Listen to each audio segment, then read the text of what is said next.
el recuerdo de ese día y especialmente para nuestra familia ese año fue algo muy importante. Yo diría una frase de cajón: partió nuestra vida en dos, porque justamente ese año, 2 meses antes del secuestro, había fallecido mi esposo. Él tuvo un accidente en el sitio de su trabajo. Era un año muy difícil económicamente cuando hubo recesión, entonces la empresa en ese momento estaba en crisis. Luego llegó el secuestro. Total, el cambio de vida fue absoluto para toda la familia. El dolor que eso causó aún persiste. Uno ve las fotografías, empieza a ver como el archivo que hay sobre todo eso, ver las fotografías de las marchas aquí en Cali, y a uno todavía lo impacta muy duro. Yo siempre he pensado que es mucho más duro para la gente que se queda que para nosotros, que fue los que nos llevaron. Monseñor Isaías Duarte Cancino estuvo con nosotros todo el tiempo. Fue un pastor verdadero para nosotros, que nos ayudó, nos apoyó. Él subió varias veces a la montaña y muchas veces mi esposo necesitaba drogas y yo se la llevaba para que él la subiera. Es decir, que fue un pastor como ninguno. Yo diría que regresar del secuestro es de las cosas más difíciles que tiene que vivir un ser humano. Uno regresa con la autoestima perdida, con una inseguridad total frente a todo. Estar secuestrado significa perder el control y la responsabilidad de todo lo que tú tienes a cargo. Depende de otro.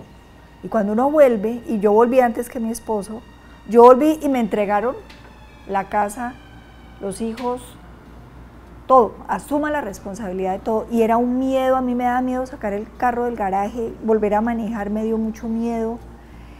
Y volver a asumir ese rol de mamá fue muy duro.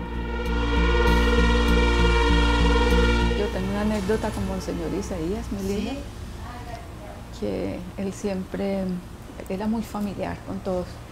Y llegó y entonces dice, la mamá de Patrick.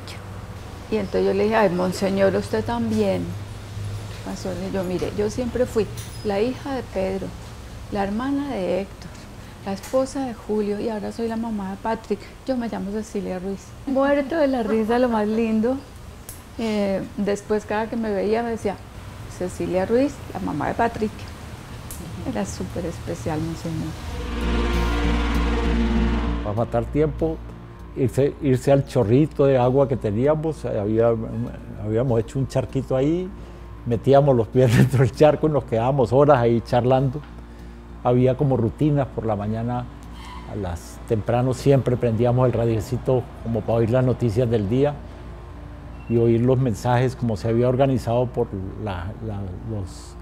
los familiares de nuestros. Acá se había organizado lo de la zona de distensión, entonces, y había una emisora que se había dedicado prácticamente a estar en contacto, a estarnos mandando mensajes y noticias. Tenía un cuchillito y me puse a trabajar madera, a hacer tallitas en madera. Era otra forma de matar el tiempo. O ponerse a mirar insectos en el bosque, buscar en qué matar el tiempo. Llegaron con lista en mano y también nos dijeron: tenemos ya la lista, los que llamamos son los que siguen con nosotros y los que no, pues se quedan. Con lista en mano empezaron y me acuerdo que fui la segunda de la lista. Me llamaron y yo ahí sí me sentí como en un campo de concentración, porque había como un alambrado y también nos dijeron: los que se quedan con nosotros a este lado y los que no, pues se quedan allá. Entonces después nos hicieron en una fila y también, bueno, despídanse. Y ya empezamos a caminar y ahí nos dividieron en varios grupos. Ahí quedamos las 38 personas que quedamos al final. Recuerdo montañas que les decíamos la pared, porque es que realmente uno caminaba y se iba para atrás. Recuerdo cuando había escasez de agua, que sí nos enseñaron que habían como los musgos, entonces tú cogías y de pronto lo chupabas un poquito y nos decían: no tome mucha agua, pero fueron caminatas muy duras. muy duras.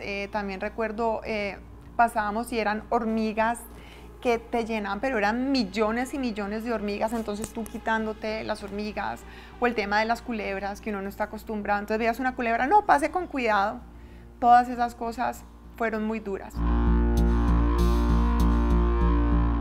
Fue una calma tensa, la mayoría del tiempo, pienso yo.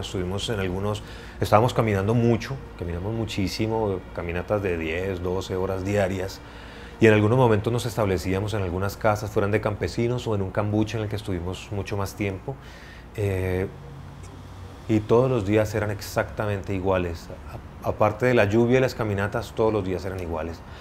Levantarse adolorido, a desayunar, a tomar un tinto, ir a bañarse, ponernos a escuchar radio y a pasar el día, a esperar el almuerzo, a pasar la tarde y esperar la comida, a hablar entre nosotros y a dormir. Nos pusieron a caminar como 2 días seguidos hasta que llegamos al río Naya. Ahí nos montaron y nos llevaron a un pueblito de pescadores. Ahí en ese pueblito de pescadores me acuerdo que nos pegamos una rasca porque hacía tiempo no tomábamos aguardiente. Y alguien ahí llevaba, no recuerdo quién era, si era el francés o Bernardo Quintero. Alguien llevaba plata en todo caso y compró y nos fuimos para ese río, tenía una playa ahí grandota y nos fuimos para el río Naya y nos tomamos una, no, nos pegamos nada. Veíamos una vasija, un tarrito, algo que fuera tirado en el camino medio enterrado, y eso todos lo queríamos, porque ya era un plato más donde podíamos comer. Llegamos a comer en la vasijita del perro. Yo creo que lo más importante es saber que uno puede empezar otra vez, que puede salir adelante y tratar de hacer las cosas bien hechas, que ha sido el lema de esta familia.